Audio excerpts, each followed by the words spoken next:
ce que je vous ai dit la semaine dernière, c'est que Jésus est l'auteur de la foi spirituelle. Si Jésus n'était pas venu, ce n'était pas besoin d'avoir la foi spirituelle, puisque on vivrait avec la foi naturelle que nous avons tous. Mais quand il s'est présenté à nous, notre cœur a réagi et a dit « Je prends, je te prends comme sauveur ». Et aussitôt notre esprit, qui était dans le coma, ou plutôt la Bible dit « Vous étiez morts dans vos péchés », notre esprit a ressuscité. Et il a reçu le sceau du Saint-Esprit. Et Jésus dit dans la lettre aux Hébreux qu'il est l'auteur de la foi spirituelle, mais qu'il est aussi celui qui veut, avant de la mener à son plein épanouissement, à son plein accomplissement ou sa pleine maturité, il veut, entre les deux, la faire progresser. Et c'est pour cela que je vous ai montré, au travers de Térak, le père d'Abraham, et de Lot, le neveu d'Abraham, que ce ne sont pas des croyants à imiter. Ce sont des gens qui ont vécu avec Dieu, c'est certes, c'est sûr, mais ils ont vécu à Charan, dans la ville de la pauvreté spirituelle, ou des petits fruits, et ils ne sont tous les deux même pas cités en exemple, et encore moins classés ou comptés parmi les héros de la foi. Alors ce matin, je vous propose, et surtout je continue à ouvrir une parenthèse, ils n'ont pas pu progresser dans la foi et porter des fruits agréables à Dieu. Vous savez pourquoi? Je vais vous le rappeler.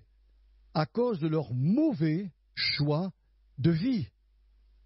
Et c'est toute là la question, parce que Abraham, lui, qui est cité dans la lettre aux Hébreux, chapitre 11, a fait quelque chose. Il a démontré sa foi, et en parlant de lui ce matin, la Bible nous montre dans Ésaïe, si tu peux me le mettre, s'il te plaît, Ésaïe 51, versets 1 à 2, « Écoutez-moi, vous qui poursuivez la justice, qui cherchez l'Éternel, portez les regards sur le rocher d'où vous avez été taillés, sur la carrière d'où vous avez été tirés. Portez les regards sur votre ancêtre Abraham et sur Sarah, celle qui vous a donné naissance. Abraham était tout seul quand je l'ai appelé, et je l'ai béni, et je lui ai donné une grande famille. » Alors on va voir, au travers de 4 points, j'espère être concis, clair, et pas prendre trop de temps, comment la foi d'Abraham, la foi du départ, la même que nous avons eue à un moment donné, comment elle a commencé à progresser. Eh bien, elle a commencé à croître, la foi de notre père Abraham, parce qu'il obéit au plan du Seigneur pour sa vie. Lorsque Térak, le père d'Abraham, s'établit à Charan, il avait 145 ans. Puis il vécut, après le départ d'Abraham, 60 ans de plus. Et il mourut donc à 205 ans. Pas mal, hein? Ce qui atteste qu'Abraham, son fils, quitta bien Charan, âgé de 75 ans, sans attendre la mort de son père, comme cela était la coutume à son époque. Après un certain temps passé à Charan, avec toute sa fratrie, Abraham prit la décision d'obéir au projet divin pour sa vie, plutôt que de rester à Charan, la ville de la sécheresse et des petits fruits spirituels. J'ai toujours pensé, quand je faisais la lecture de Genèse, j'ai toujours pensé qu'Abraham était resté à Charan jusqu'à la mort de son père.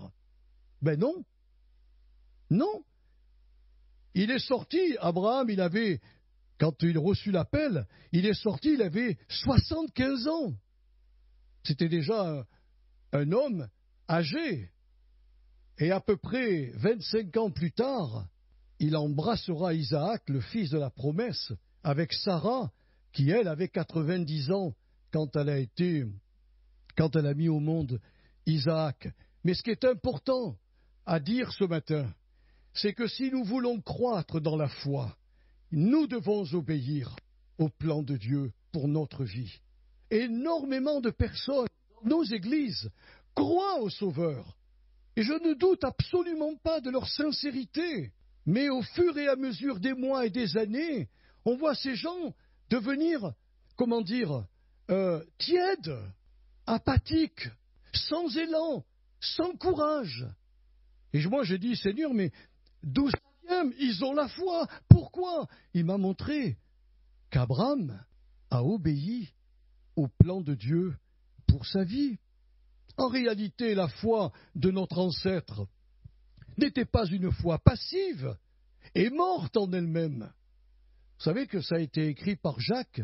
Il dira à un chrétien de son époque, « Tu dis que tu as la foi, je te crois. » Alors je te pose une question.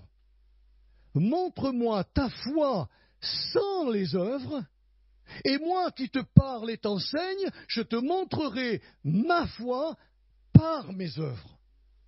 Est-ce que vous comprenez le message de Dieu? La foi, le mot pistis en grec, ça veut dire une foi en action. Pistis, c'est jamais une foi passive. Et je pense que notre Père est triste quand il voit beaucoup de ses enfants rester dans la ville du petit fruit, ne faire aucun progrès, dans la foi. Alors la foi active d'Abraham peut se voir dans ce que Paul a écrit dans Galates 5:6. La foi est agissante par l'amour. Et voilà le verset qui a été cité par notre Sauveur dans Jean 14, verset 23. Il dira, si quelqu'un m'aime, c'est la clé, si quelqu'un m'aime, il gardera ma parole. Littéralement, il l'observera. Ça veut dire qu'il la mettra en pratique. Et mon Père l'aimera. Nous viendrons à lui et nous ferons notre demeure chez lui. Les paroles de Jésus sont des paroles de vie éternelle. Si quelqu'un m'aime, il mettra ma parole en œuvre. Nous trouvons malheureusement dans la Bible beaucoup de personnages qui se sont retrouvés complètement démunis d'une foi active, et voire même certains ont complètement lâché prise. Ils sont devenus des ennemis de la croix même, nous dit l'apôtre Paul. C'est dur à comprendre, mais c'est la réalité. Regardez Démas qui était un compagnon d'œuvre de l'apôtre Paul. À un moment donné, il a dit, Paul, j'en ai ras-le-bol de ton évangile, j'en ai ras-le-bol de te suivre. Il faut prier, il faut jeûner, il faut se bagarrer contre les puissances mauvaises, je m'en vais. Et Paul dira, Démas m'a abandonné par amour pour le siècle présent. Comment se fait-il que quelqu'un qui a suivi le Seigneur pendant des années soit capable, à un moment donné, de prendre son évangile et jeter contre le mur, de quitter sa femme, d'abandonner ses enfants et d'aller vivre avec quelqu'un d'autre dans l'adultère et dans le péché, et devenir ensuite un ennemi de l'évangile? Comment est-ce possible? Expliquez-moi. La réponse, elle est simple. C'était quelqu'un qui, dans l'Église, faisait semblant d'être chrétien. Mais le cœur n'était pas changé. Abraham a dit à son père, si je reste avec toi, je meurs. Spirituellement, je meurs. Il y a un plan divin pour ma vie, je le perçois dans mon esprit, et nous, on a le plan divin écrit noir sur blanc dans la Bible. Lui, il vivait avec des révélations directes de Dieu. Il n'y avait pas d'écrit à l'époque. Mais Dieu lui a montré qu'il y avait un plan. Alors, il a mis en œuvre son plan. Oh, certainement que son père Térac n'a pas apprécié la décision de son fils de le quitter pour poursuivre sa route vers Canaan. Mais son choix de vie allait être une source de bénédiction pour lui et les siens. Et ce qui est extraordinaire pour nous, Dieu lui dit, toutes les familles de la terre seront bénies en toi. Vous vous rendez compte? Toutes les familles aujourd'hui de la terre sont bénies à cause d'un homme qui a suivi le plan de Dieu pour sa vie. La foi comme premier fruit, c'est l'obéissance. Vous pouvez vivre votre galère, vous pouvez vivre dans des difficultés sans nombre, vous pouvez ne rien comprendre à ce qui vous arrive, mais si vous avez la vraie foi et si votre cœur est changé, alors rien ne vous empêche de l'aimer, rien ne vous empêche de le servir, rien ne vous empêche de confesser son nom et de rendre témoignage. Même si vous ne comprenez rien. Abraham a façonné sa destinée en obéissant au Seigneur.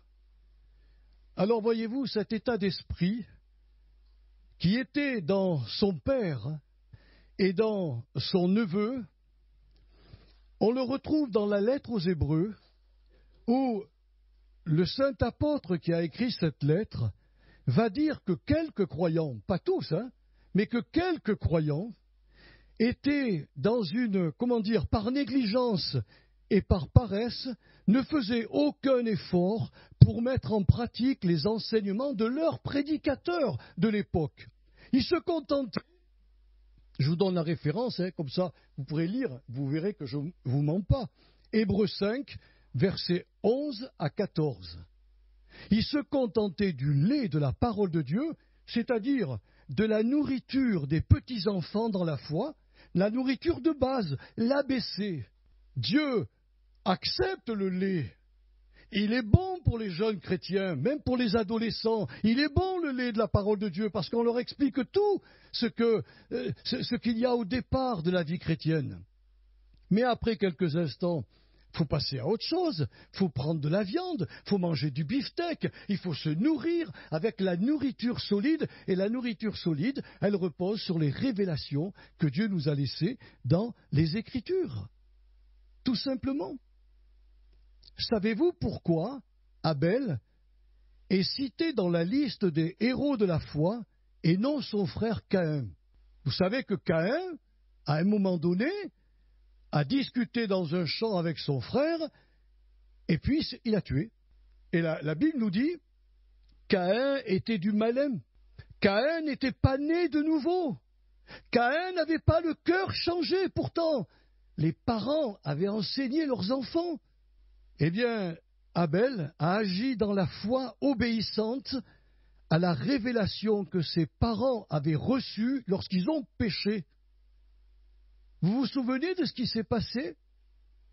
Ils se sont présentés devant Dieu parce qu'ils étaient nus avec une feuille de figue.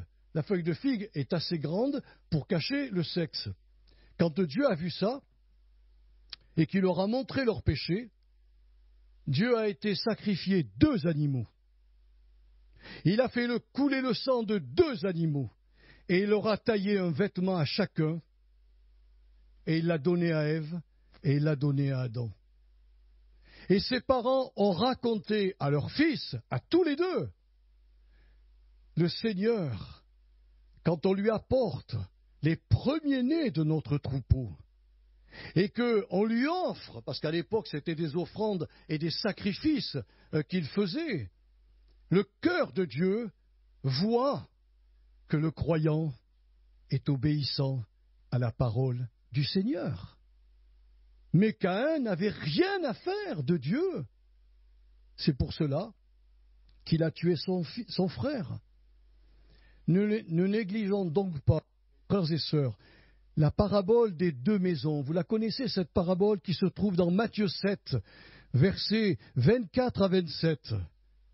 Dans cette parabole, il y a 2 maisons qui sont l'image de la construction de 2 façons de construire sa vie chrétienne. La première, elle est bâtie sur le sable des raisonnements fallacieux, humains et vraisemblablement diaboliques quelque part. La personne a une maison comme l'autre. Mais la différence du chrétien qui obéit à Dieu, la maison du chrétien est bâtie sur le roc des enseignements de Jésus. Il obéit, il met en pratique les injonctions du Seigneur. Sa volonté n'est plus sa volonté à lui, il la met au service du Seigneur. Et là, le Seigneur Jésus dira, une tempête s'est levée, un problème est survenu, les vents ont soufflé très fort et la maison construite sur le sable, eh ben, elle a glissé avec le sable et puis elle s'est cassée la figure, quoi. L'image est simple, mais beaucoup de chrétiens contemporains ont la foi de Térac et de Lot, mais n'ont pas la foi d'Abraham. Pourquoi l'apôtre Jacques a-t-il écrit « Ne vous bornez pas à écouter votre prédicateur. Ne vous bornez pas à écouter le message qu'il vous annonce de ma part. Mettez-le en pratique. » On raconte dans les milieux chrétiens que l'apôtre Jean, qui était dans son île de Patmos, a été invité un jour par un pasteur qui se trouvait autour dans son église. Et Jean était très content, mais il était vieux, hein. Et il est arrivé dans cette église et il prêche « Aimez-vous les uns les autres ». Magnifique.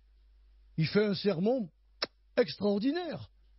Ce frère étant touché dans son cœur, lui dit « Écoute Jean, dimanche prochain, reviens au culte et parle-nous encore, on a tellement soif de cela. » Et puis il revient, il ouvre la Bible, il prêche le même message.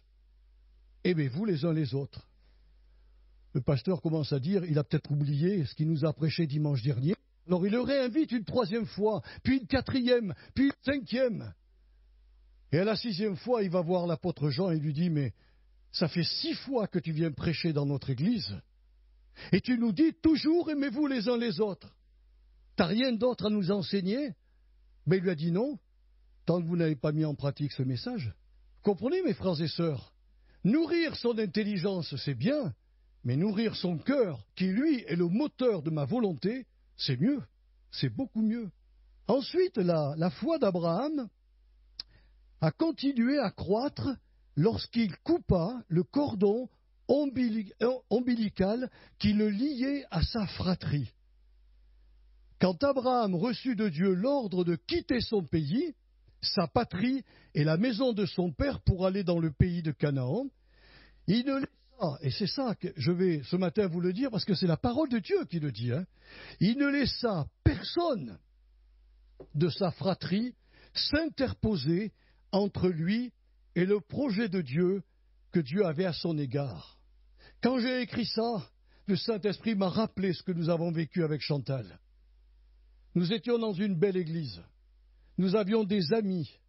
Nous avions des connaissances chrétiennes. On était vraiment heureux. Ma maman allait au culte. Je l'accompagnais. Ma grand-mère était aussi une chrétienne. Et nous avons passé des moments merveilleux. Et voilà que l'appel de Dieu nous est donné. Dieu nous demande de vendre notre petite maison et d'aller ici à Vichy dans un endroit qu'on ne connaissait même pas. Je pensais qu'il y avait des mètres de neige ici. C'était pour moi, je partais à l'aventure. Mais vous savez quoi, mes frères et sœurs? Ma maman m'a dit, Joël, pourquoi tu fais ça? Et je lui ai dit, maman, je reçois l'appel de Dieu. Est-ce que tu en es vraiment sûr?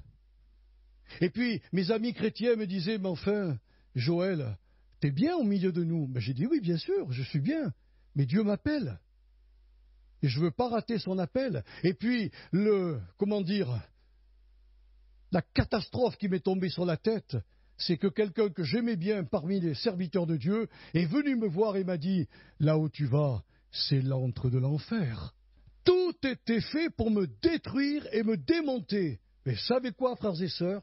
Je leur ai répliqué, Dieu m'appelle. Si je me trompe, je serai responsable devant lui. Mais je refuse de vous voir vous interposer entre le plan divin et le plan qu'il a pour ma vie. Vous comprenez? Il a accordé à Abraham la priorité à la volonté de son Seigneur plutôt qu'à celle de son père et de toute sa fratrie. Si donc, nous voulons nous aussi croître dans la foi, comme notre père Abraham, et être comptés parmi les héros de la foi, nous devons accorder la priorité à la volonté de Dieu plutôt qu'à celle de notre conjoint. Écoutez-moi bien, de nos parents, de nos grands-parents, de nos enfants, de nos petits-enfants, et même de nos amis les plus proches, comme ce fut le mot d'ordre que Jésus donna pour ses disciples. Le verset, c'est Luc 14, verset 26. C'est pas moi qui dis cela, c'est le Maître, notre Seigneur et notre Sauveur. Je vous le lis dans une version autre que la version seconde. Je vais vous expliquer pourquoi.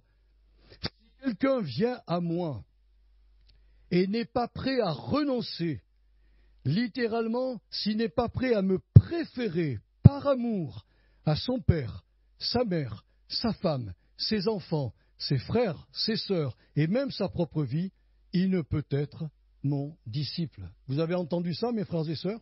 Dans nos versions françaises, on a traduit le verbe renoncer par si quelqu'un ne haït, ce qui est très déstabilisant pour nous, chrétiens francophones.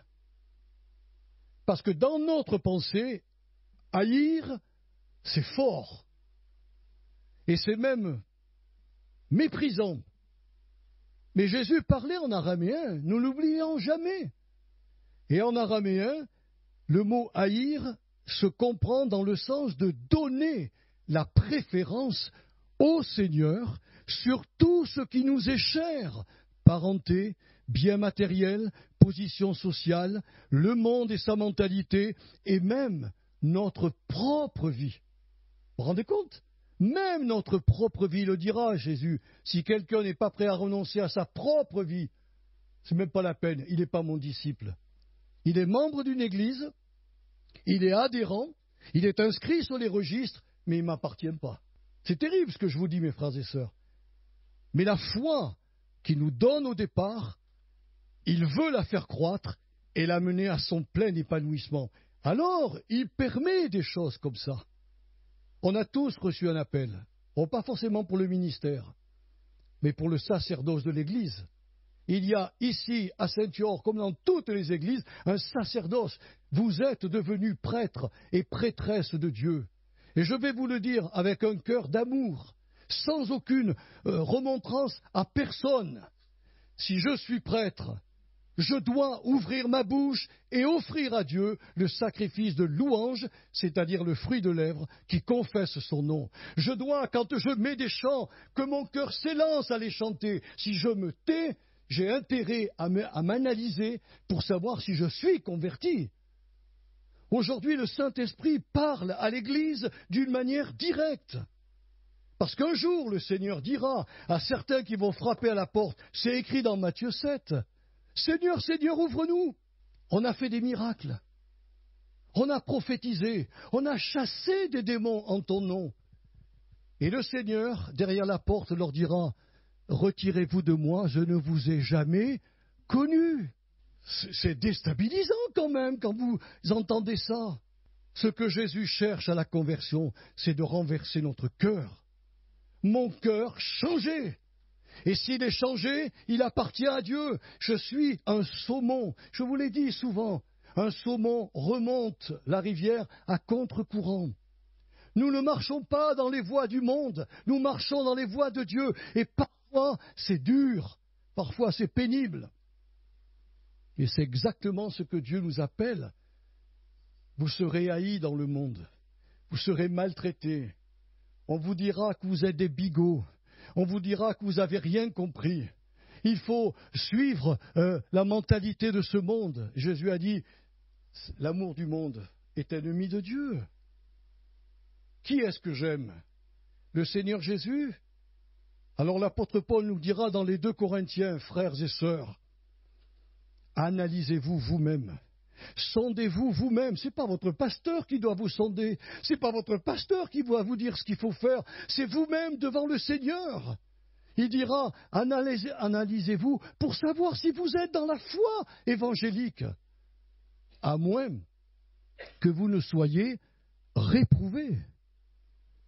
C'est Paul qui l'a écrit.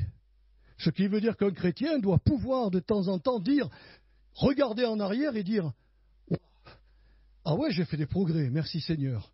Ma foi a progressé. Mais s'il se retourne et qu'il dit, j'ai porté aucun fruit pour Dieu, je ne suis jamais engagé. Attention, frères et sœurs, la Bible nous dit on ne se moque pas de Dieu. Ce qu'un homme, une femme aura semé, il le moissonnera. Alors ça peut arriver à tout le monde de ne pas ressembler à Abraham. Mais Abraham, il a non seulement obéi à Dieu dans la voie, dans le projet qu'il avait pour lui, et Dieu a un projet pour vous merveilleux. Mais ensuite, il a vraiment dit à sa fratrie, personne parmi vous ne doit s'interposer entre le plan de mon Père et ma vie. Je suis en train de préparer ma destinée par l'obéissance. Vous me comprenez ? Je suis clair ?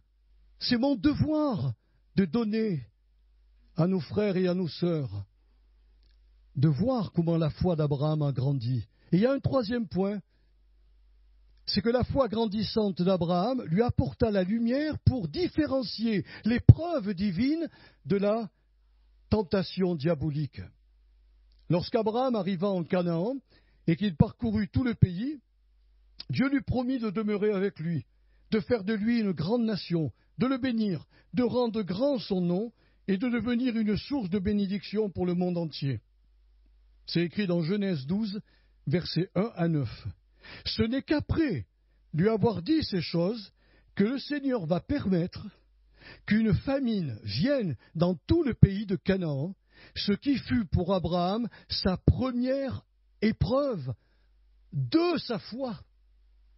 Première épreuve de sa foi. Vous ne pourrez pas y réchapper. La question qui se pose, Abraham allait-il douter de Dieu et réagir à cette situation avec précipitation, comme nous le faisons si souvent nous-mêmes, ou allait-il prendre le chemin de la prière pour obtenir de son Dieu le secours dont il avait besoin? La suite de son histoire nous montre qu'il a eu une bataille entre la foi et le doute. Je vous l'ai toujours dit, et je le crois de plus en plus, le doute appartient aux chrétiens. Les païens n'ont pas de doute. N'ont pas de doute, puisqu'ils ne croient pas. Mais nous, dans la foi, nous sommes avons un ennemi qui se présentera devant nous, c'est le doute. Et Abraham a dû connaître la différence entre l'épreuve permise par Dieu et la tentation que nous envoie le diable. Alors quand il n'a pas prié pour dire « Père, tu m'as donné de telles promesses, tu m'as dit que tu me garderais dans ce pays, que tu me bénirais. Père, je prie maintenant parce qu'il y a la famine, mais si tu me donnes toutes ces belles promesses, qu'est-ce que c'est pour toi de me nourrir au sein de la famine ?» Vrai ou pas vrai? Eh bien, il n'a pas fait ça. Il n'a pas fait ça. Il a ouvert son âme à la tentation diabolique.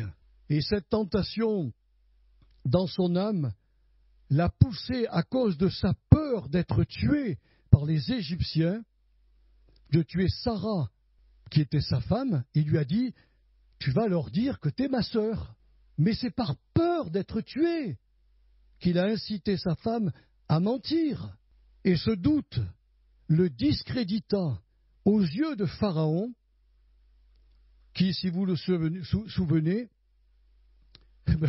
lui a dit, mais qu'est-ce que tu m'as fait? Pourquoi tu m'as menti? Je m'apprêtais à la prendre pour femme. Alors le Pharaon n'a pas été méchant envers Abraham.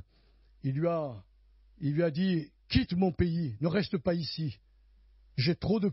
Il m'a discrédité dans ma position. Et je comprends. Mais vous savez que la bagarre de la foi d'Abraham avec le doute a duré 25 ans. 25 ans, puisque il fit le même mensonge auprès du Philistin Abimélec, et il lui a demandé à Sarah de mentir comme elle a menti 25 ans auparavant au Pharaon, ce qui discrédita encore Abraham aux yeux de ce monarque. Et frères et sœurs, si Dieu nous appelle, et il nous appelle, n'ayons aucun problème quant à l'avenir de nos peuples, quant à l'avenir du monde, parce que le Seigneur nous nourrira, nous gardera, nous protégera au sein de tout ce qui va arriver. Il chemine avec l'Église pendant le temps des persécutions. Il est avec nos frères et sœurs dans les pays persécutés. Il est avec les pauvres qui vivent dans ces pays. Et il sera avec nous quand nous passons des moments très compliqués. Alors, avant de passer au dernier point, comment différencier l'épreuve de la tentation? C'est simple. Dans la tentation, Satan cherchera toujours à amoindrir notre foi, c'est-à-dire à nous faire fermer la bouche, à nous faire taire dans le culte des églises et dans le témoignage extérieur. Il me tente de ce côté-là. Moi, je ne veux pas parler du Seigneur à mes voisins, parce qu'alors après, je risque d'avoir des problèmes. Oui, bien sûr, ça c'est sûr, si tu parles de l'Évangile, tu auras des problèmes. Il faut savoir qui nous sommes et ce à quoi nous sommes appelés. Il cherchera aussi, le diable, dans sa tentation, à nous pousser à pécher, à nous faire honte de nous-mêmes, à nous culpabiliser et surtout à nous discréditer aux yeux de notre Seigneur. Être disciple, c'est vraiment un engagement qui coûte. Être adepte d'une église ne nous coûte rien du tout. Rien du tout.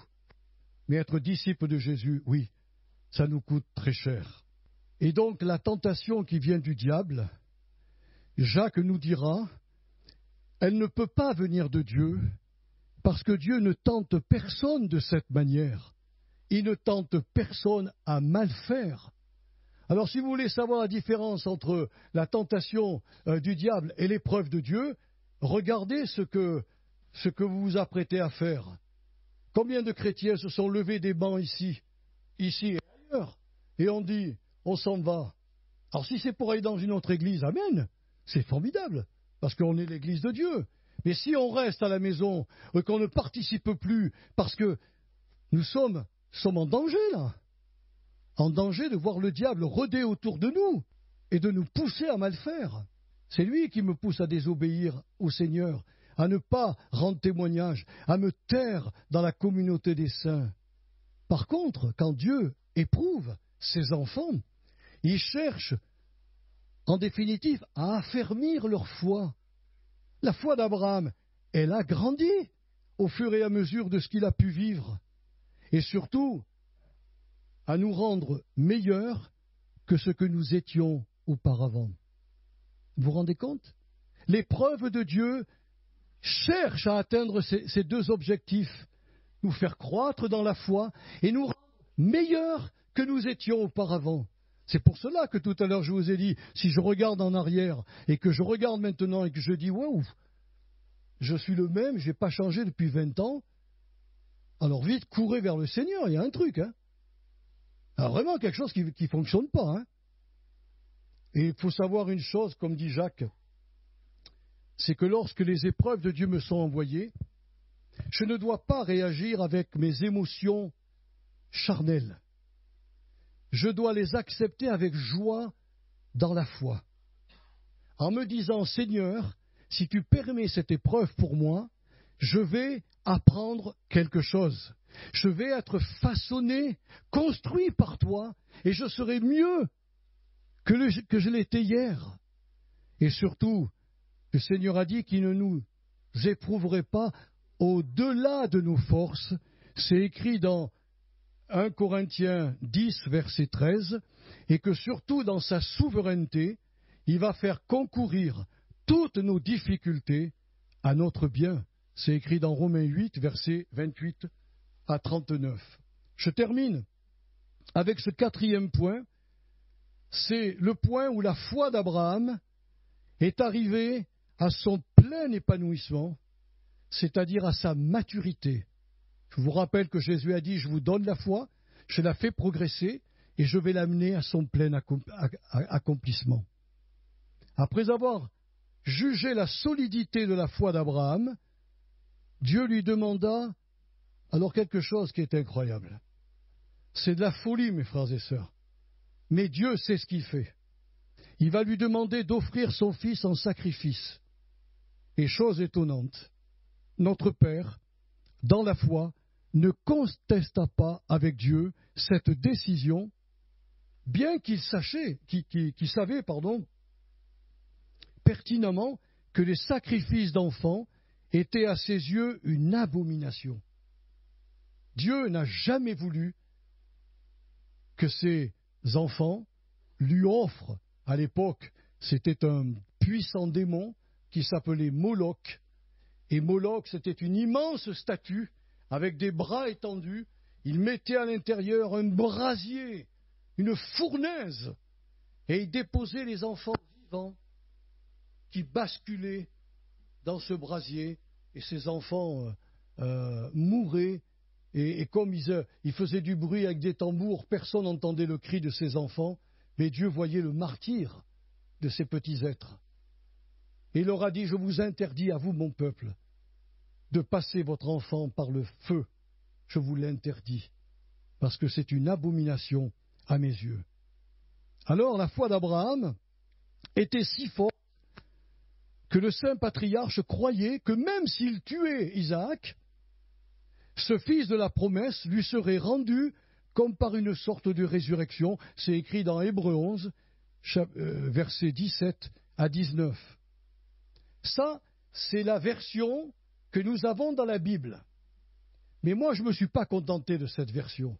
Je me suis dit, c'est pas normal que, sachant que Dieu n'aime pas que l'on sacrifie les enfants, pourquoi Abraham a-t-il quand même été avec son fils sur le mont Morija et qu'il était prêt à le tuer?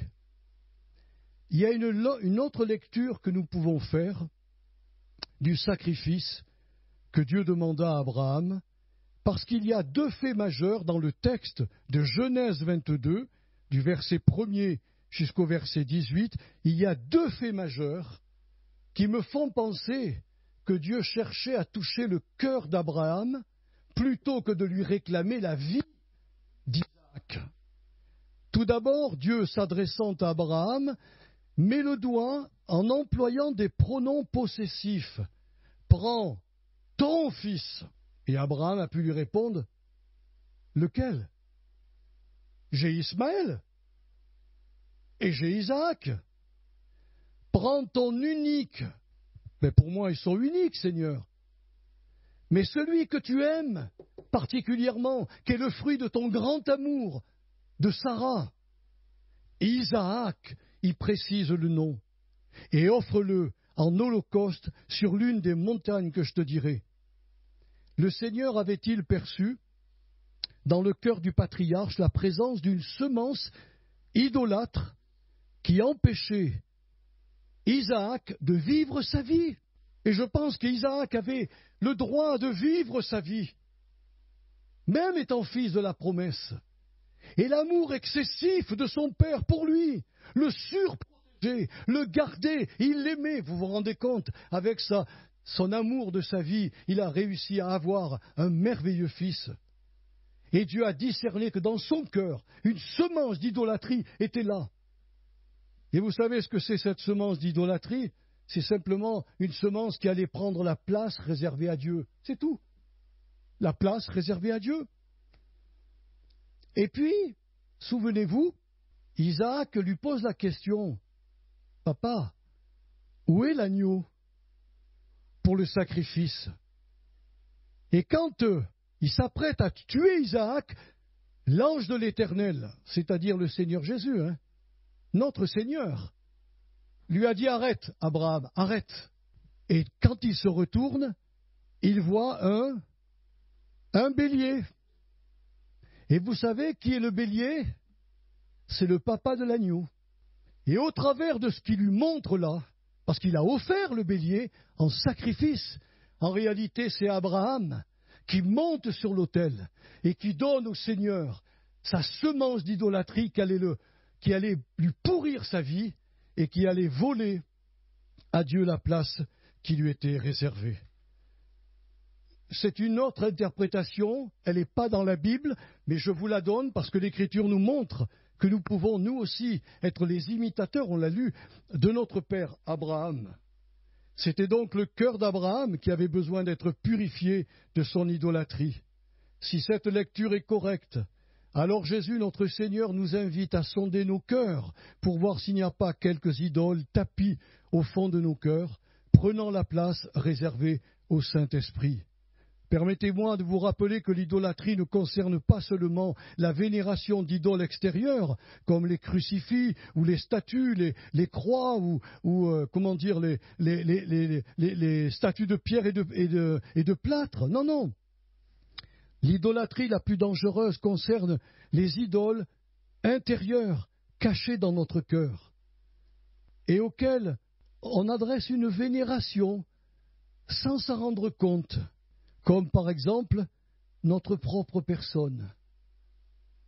Un jour, quelqu'un m'a dit « Mais Joël, j'ai le droit de vivre ma vie ?» J'ai dit « Bien sûr, tu as le droit de vivre ta vie. Et tu as le droit aussi de donner ta vie au Seigneur. »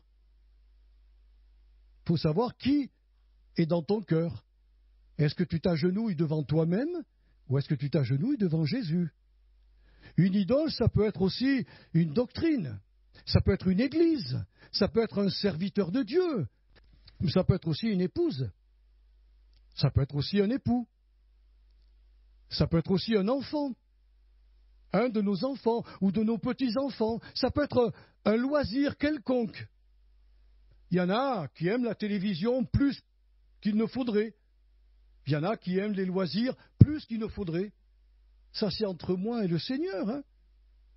Mais il y a aussi l'idole de Mammon qui est l'argent. L'amour de l'argent avec ses deux sœurs jumelles, la cupidité et l'avarice. Et au sujet de l'argent, souvenez-vous d'Ananias et de Saphira, qui par vénération de l'argent, leur idole, mentir au Saint-Esprit en disant « Oui, c'est bien le prix que nous avons vendu notre bien, on le remet aux apôtres. » Alors Pierre lui dit à Ananias « Écoute Ananias, pourquoi tu mens au Saint-Esprit? C'est pas à moi que tu mens, c'est à Dieu. » Et pour donner un exemple à l'Église qui venait de naître, il est tombé mort aux pieds de l'apôtre Pierre. Et quand sa femme est arrivée, ils lui ont dit « Est-ce bien le prix que vous avez convenu tous les deux ?»« Oui, c'est exactement ça. » Et il lui dit « Mais comment ça se fait que vous êtes entendus tous les deux pour mentir à Dieu? Ton mari est déjà au cimetière. » Et quand elle a entendu ça, elle est morte aux pieds de l'apôtre Pierre. Si donc le Saint-Esprit met le doigt sur l'une de ces idoles qui volent la place du Saint-Esprit, eh bien, il suffit simplement de faire comme Abraham, d'abord de la reconnaître, cette idole ou ces idoles, et de les placer sur l'autel de Dieu, afin que le Seigneur puisse, par son feu purificateur qui est en nous, tenez-vous bien, vous serez baptisés dans le Saint-Esprit et dans le feu.